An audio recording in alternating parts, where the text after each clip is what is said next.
Señoras, señores, bienvenidos al canal Al 24 News. Vamos con los principales titulares.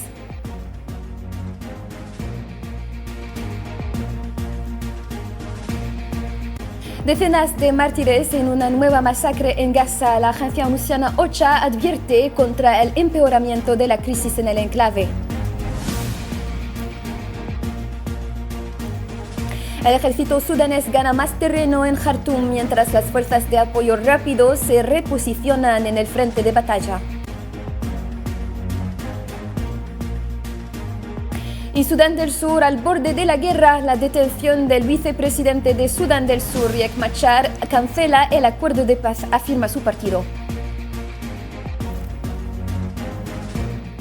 Y hola de nuevo. Empezamos por actualidad nacional. El director interino del Consulado General del Reino de Marruecos en Argel, Khalid Chihani, fue citado este jueves a la sede del Ministerio de Asuntos Exteriores, donde fue recibido por Mokhtar Emin Khalif, director general de protocolo, quien le notificó de la decisión de las autoridades argelinas de declarar persona non grata al vicecónsul general de Marruecos en Orán, según indicó un comunicado de prensa del ministerio. La decisión de las autoridades argelinas de declarar persona non grata a Mohamed Sofiani, vicecónsul general de Marruecos en Orán, fue notificada con la obligación de abandonar el territorio nacional en un plazo máximo de 48 horas por motivos relacionados con su comportamiento sospechoso, incompatible con el ejercicio de sus funciones en dicha representación consular y en violación de la legislación argelina vigente en la materia.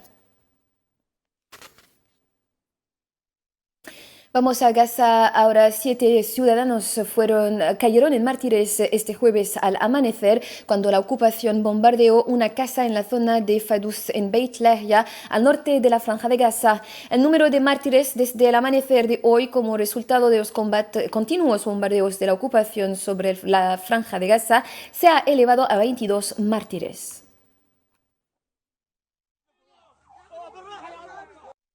En las últimas 24 horas, 39 cadáveres y 124 heridos fueron trasladados a centros médicos de toda Gaza, con lo que el número total de muertos palestinos asciende a 50.183 y el de heridos a 113.828 desde el que estalló la guerra genocida sionista a principios de octubre de 2023.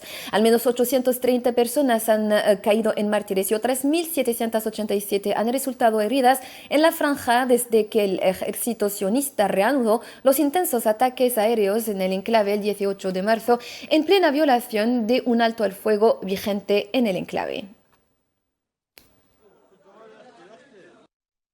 La Agencia Humanitaria de Naciones Unidas, ONU, dio la voz de alarma este miércoles por el empeoramiento de la crisis en la Franja de Gaza, donde el rápido agotamiento de los suministros y la reducción de los espacios vitales están agravando la difícil situación de los habitantes de la zona asediada.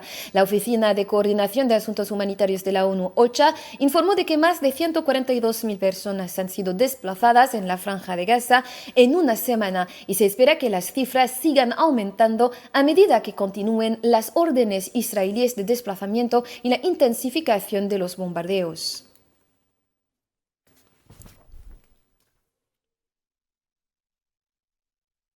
En Yemen ahora, los hutíes de Yemen afirmaron este jueves que habían lanzado 2 misiles, uno de ellos hipersónico, contra el aeropuerto Ben Gurion, principal puerta de entrada aérea de la entidad sionista, y contra un objetivo militar no especificado en la zona de Tel Aviv. El grupo también afirmó haber lanzado misiles y aviones no tripulados contra buques de guerra en el Mar Rojo, entre ellos el portaaviones Harry S. Truman. En apoyo al pueblo palestino oprimido y a su firme resistencia, la fuerza de misiles atacó el aeropuerto Ben Gurion en la zona de Jaffa ocupada con un misil balístico Zulfikar, así como un objetivo militar al sur de Jaffa ocupada con un misil balístico hipersónico Palestina 2. La operación alcanzó con éxito sus objetivos por la gracia de Dios. Y como sabemos, la guerra sionista se ha extendido a toda la región. En el Líbano, 3 ciudadanos cayeron en mártires este jueves después de que un avión no tripulado de la ocupación sionista atacara un vehículo en la provincia de Nabatiyeh, en el sur del Líbano. Según la agencia libanesa de noticias, un avión no tripulado de ocupación atacó un vehículo en el barrio de Dabash, al este de la ciudad de Yom al-Shaqif, en la provincia de Nabatiyeh, junto con bombardeos de artillería.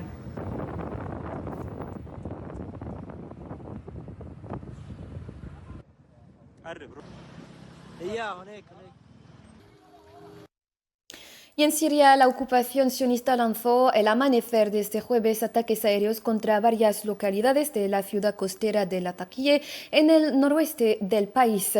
Según la agencia siria de noticias, la aviación de la ocupación dirigió varios ataques aéreos en los alrededores del puerto de Al-Baida y otras localidades de la ciudad de Latakia, añadiendo que las autoridades están trabajando para garantizar si haya víctimas en los lugares atacados.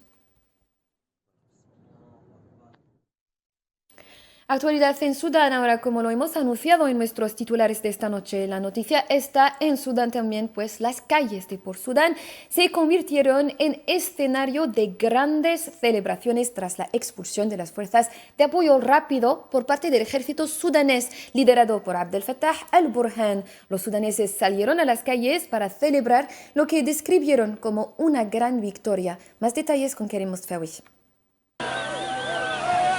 A última hora del miércoles, los habitantes de Port Sudán, considerada como la capital de facto del país, desde el inicio de la guerra entre el ejército y las fuerzas de apoyo rápido en 2023, salieron en masa para celebrar lo que describieron como gran victoria, aunque la guerra en general parece lejos de llegar a su fin. Ello después de que el ejército sudanés, liderado por el Burhan, declarara haber consolidado su control sobre la capital Jartum en los últimos días, tras haber afianzado ayer miércoles su control del aeropuerto internacional de la ciudad. Una histórica victoria a la que se suma la reconquista del Palacio Presidencial y ministerios de Jartum el pasado viernes, logrando expulsar las fuerzas de apoyo rápido de gran parte de la capital sudanesa.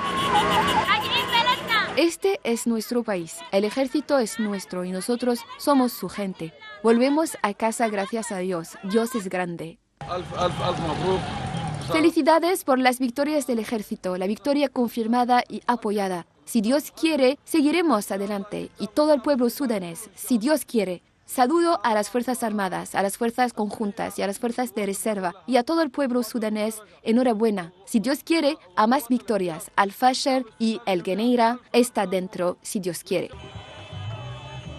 No seremos derrotados ni siquiera por el ejército del mundo entero mientras nuestra voluntad esté impulsada por vuestro entusiasmo, indicó Khalid El-Aissar, un funcionario del Ministerio de Cultura y Medios de Comunicación. Un mensaje que refleja la determinación del pueblo sudanés y las autoridades a pesar de la magnitud del conflicto. Me alegro y a través de vosotros envío mis saludos al pueblo de Darfur.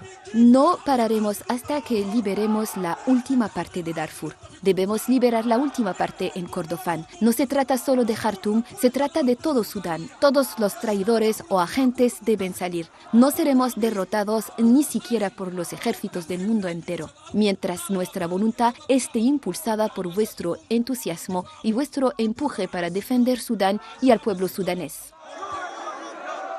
Mientras el ejército sudanés afirma que mantiene el control sobre puntos y instituciones estratégicas de la capital Jartum, las fuerzas de apoyo rápido indicaron este jueves que no se retirarán ni se rendirán, negando cualquier derrota. El conflicto estallado en abril de 2023, pocos días antes de la festividad del Eid, convirtió rápidamente a Jartum en un campo de batalla, en el que el grupo paramilitar de las fuerzas de apoyo rápido tomaron control de las instituciones estatales y expulsaron de la ciudad a más de 3,5 millones de personas. Y rumbo a Sudán del Sur, Estados Unidos llamó este jueves al presidente de Sudán del Sur, Salva Kiir, que libere su rival de la oposición, el vicepresidente Riek Machar, que según su partido se encuentra bajo arresto domiciliario, afirmando que ya es hora de que los líderes del país demuestren su compromiso con la paz. El partido de Machar, el SPLM-O, declaró ayer, miércoles, que el ministro de Defensa y el jefe de Seguridad Nacional entraron por la fuerza en la residencia de Machar y entregaron una orden de detención. Machar estaba retenido en su casa con su esposa y 2 guardaespaldas, acusado de estar involucrado en los enfrentamientos entre los militares y el ejército blanco en Nasir, estado del Alto Nilo, este mes, según declaró Rith Mouk Tang, un alto funcionario del partido, en una declaración recuperada por agencias de prensa. Nos preocupan los informes que indican que el primer vicepresidente del Sudán del Sur, Machar, se encuentra bajo arresto domiciliario. Instamos al presidente Kiir a revertir esta medida e evitar una mayor escalada de la situación. Es hora de que los líderes de Sudán del Sur demuestren la sinceridad de sus compromisos con la paz. Y por su parte, la Unión Africana ha expresado este jueves su profunda preocupación por la detención del primer vicepresidente de Sudán del Sur, Riek Machar, y subrayó el imperativo de que todas las partes interesadas rebajen la tensión de la situación. La Unión Africana instó en un comunicado a todas las partes implicadas a que se abstengan de cualquier acción que pueda exacerbar las tensiones y a comprometerse con los principios del diálogo, la cooperación, así como el respeto de los derechos humanos para resolver las cuestiones pendientes por medios pacíficos y legales.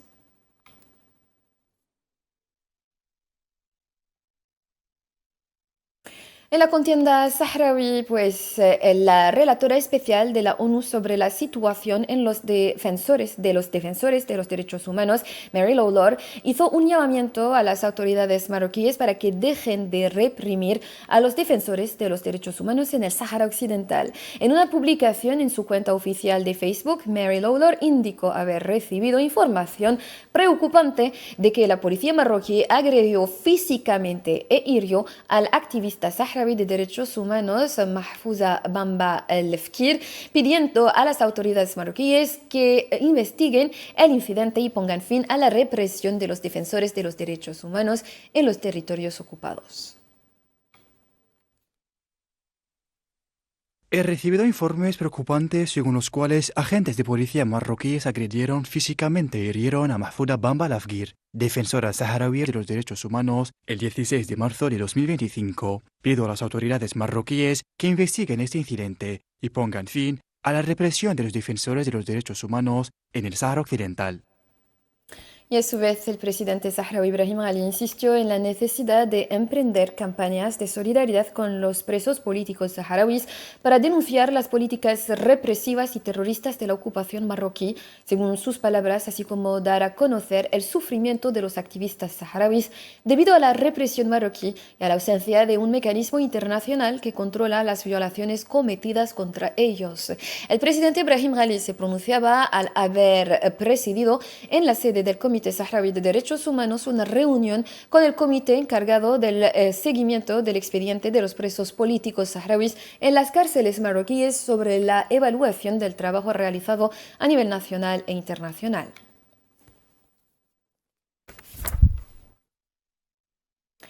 6 extranjeros perdieron la vida este jueves al hundirse un submarino turístico frente a la ciudad turística egipcia de Hurghada en el Mar Rojo, según informó la oficina del gobernador local, sin confirmar las nacionalidades de las víctimas. El consulado ruso en Hurghada declaró que el submarino, llamado Simbad, llevaba a su bordo 45 turistas rusos, además de los miembros de la tripulación. En el resto de la actualidad, los líderes europeos reafirmaron su apoyo a largo plazo a Ucrania durante una cumbre celebrada este jueves en París, pero no parecieron avanzar mucho sobre el papel que podrían desempeñar a la hora de ofrecer garantías de seguridad si se llega a un acuerdo de paz con Moscú. Detalles en este comentario de Kerim Mostfawi. Francia prometió 2.000 millones de euros en ayuda militar a Ucrania, mientras una treintena de líderes se reunían este jueves en París con el presidente Volodymyr Zelensky para debatir cómo reforzar la posición de Kiev y evaluar el papel que podrían desempeñar si se llegara a un acuerdo de paz con Rusia. El primer ministro británico Keir Starmer declaró este jueves que los aliados occidentales distintos de Estados Unidos estarían dispuestos a poner en marcha cualquier acuerdo de paz para Ucrania. Hemos acordado que ahora debemos ir más lejos para apoyar el proceso de paz, apoyar a Ucrania y aumentar la presión sobre Rusia para que se ponga seria. Eso significa, en primer lugar, aumentar la presión militar, por lo que el secretario de Defensa presidirá el próximo grupo de contacto sobre defensa de Ucrania el 11 de abril. La reunión se celebra después de que Zelensky acordará a principios de este mes proseguir las conversaciones de alto el fuego para garantizar la reanudación de la ayuda estadounidense y el intercambio de inteligencia. Pero Rusia ha planteado exigencias adicionales sobre la aplicación de un acuerdo de alto el fuego en el Mar Negro y sobre objetivos energéticos. Muchas naciones europeas creen que un acuerdo de paz sigue estando lejano. La portavoz del Ministerio de Asuntos Exteriores ruso, Maria Zakharova, declaró este jueves que la iniciativa del Mar Negro propuesta era un nuevo acuerdo, no una ampliación de un acuerdo anterior. Se trata de un nuevo acuerdo cuyos contornos se están discutiendo actualmente. Rusia dijo el martes que Estados Unidos había acordado ayudarle a levantar una serie de sanciones y restricciones occidentales sobre alimentos, fertilizantes y compañías navieras como condiciones previas para un acuerdo de seguridad marítima en el Mar Negro. Sin embargo, el presidente francés Emmanuel Macron declaró hoy que los aliados de Ucrania habían acordado seguir apoyando a Ucrania y a su ejército, añadiendo que no era el momento de levantar las sanciones contra Rusia.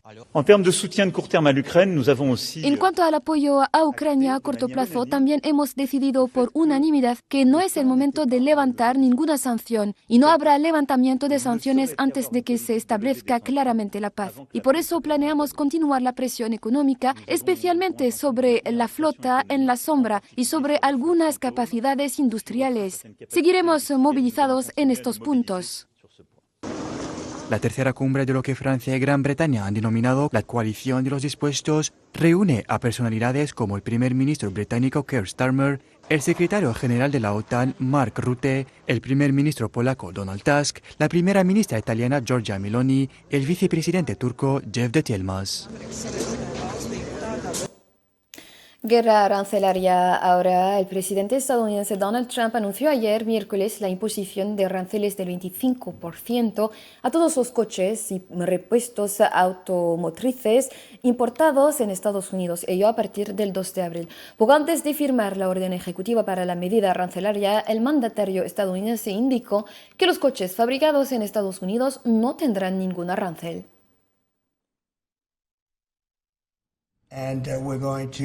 Y vamos a cobrar a los países por hacer negocios en nuestro país y llevarse nuestros puestos de trabajo, llevarse nuestra riqueza. Se han llevado mucho de nuestro país, amigos y enemigos. Y francamente, los amigos han sido a menudo mucho peores que los enemigos. Si se fabrican en Estados Unidos, no tendrán ningún arancel en absoluto. Y lo que vamos a hacer es imponer un arancel del 25% sobre todos los coches que no se fabrican en Estados Unidos. Empezamos con una base del 2,5%, que es lo que estábamos, y pasamos al 25%.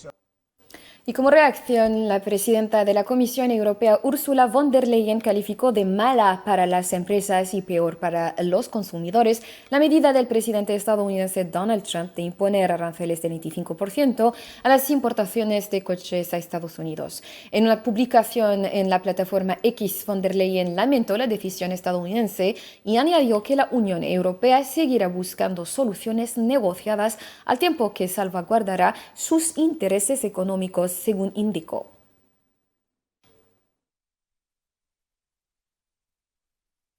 Lamento profundamente la decisión de Estados Unidos de imponer aranceles a las exportaciones automotrices de la Unión Europea. Los aranceles impuestos son malos para las empresas, peores para los consumidores en Estados Unidos y la Unión Europea. La Unión Europea seguirá buscando soluciones negociadas, salvaguardando al mismo tiempo sus intereses económicos. Los principales índices de Wall Street cayeron este jueves debido a que la última maniobra arancelaria del presidente Donald Trump provocó una fuerte caída en las acciones del sector automotriz, mientras los inversionistas analizaban a fondo diversos indicadores económicos. Veamos este comentario de Kerem Ostfeld.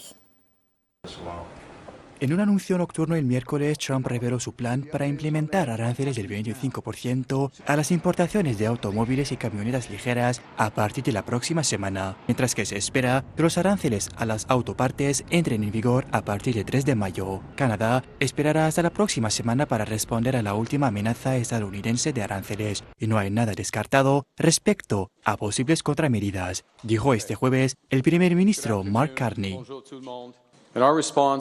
Y nuestra respuesta a estos últimos aranceles es luchar, proteger y construir. Combatiremos los aranceles estadounidenses con nuestras propias medidas comerciales de represalia, que tendrán el máximo impacto en Estados Unidos y el mínimo impacto aquí en Canadá. Desde Washington, donde se ha reunido con altos funcionarios de la administración Trump, el ministro de Economía mexicano, Marcelo Ebrard, dijo que las negociaciones estaban en curso para asegurar un trato preferencial para México. Si van a cambiar el sistema, si vamos a ir a un sistema de aranceles tan altos, lo que tenemos que buscar es un trato preferente para México, de manera que tengamos condiciones de proteger nuestros empleos y la actividad económica de México. La presidenta mexicana Claudia Sheinbaum, que también planea reunirse con fabricantes de automóviles, incluidos Ford, General Motors y Stellantis, para comprender mejor cómo se están viendo afectadas sus operaciones. El 3 de abril estaremos dando una respuesta integral de lo que va a hacer México frente a esta nueva situación, y eso no quiere decir que el 3 de abril se cierran las puertas de el trabajo con Estados Unidos. Siempre vamos a buscar pues lo mejor para México en este momento. Entonces esta es la respuesta que queremos dar, y que sepan que está abierta la puerta de las pláticas con el gobierno de los Estados Unidos. Cientos de coches nuevos se vieron en el puerto español de Santander el jueves después de que Estados Unidos anunciara un arancel del 25% a los vehículos importados, lo que amplió la guerra comercial mundial, debilitó las existencias y puso a prueba las ya tensas relaciones con sus aliados. La Unión Europea está preparando su respuesta a los nuevos aranceles a los vehículos importados anunciados por el presidente estadounidense Donald Trump, según informó la Comisión Europea. Los fabricantes de automóviles con extensas cadenas de suministro que recorren Norteamérica sufrieron un duro golpe. General Motors cayó un 8,2% y Ford un 2,7%. Fabricantes de autopartes como Aptiv y BorgWarner perdieron aproximadamente un 6% cada uno. Del otro lado de las Américas, el ministro de Economía argentino Luis Caputo declaró este jueves que Argentina tiene como objetivo alcanzar un acuerdo de 20.000 millones de dólares con el Fondo Monetario Internacional. La nación sudamericana productora de cereales que lucha contra una inflación de 3 dígitos, unas reservas agotadas y una deuda creciente, lleva meses en conversaciones con el FMI, aunque ninguna de las partes había puesto cifra al acuerdo previsto. Por lo menos por ahí estaría bueno que pueda decir el monto que nosotros hemos acordado que el staff va a someter a aprobación del board. El monto que nosotros acordamos con el staff que iban a someter a aprobación del board, que es en definitiva el que decide si se aprueba esto o no. Ese monto es de 20.000 millones de dólares.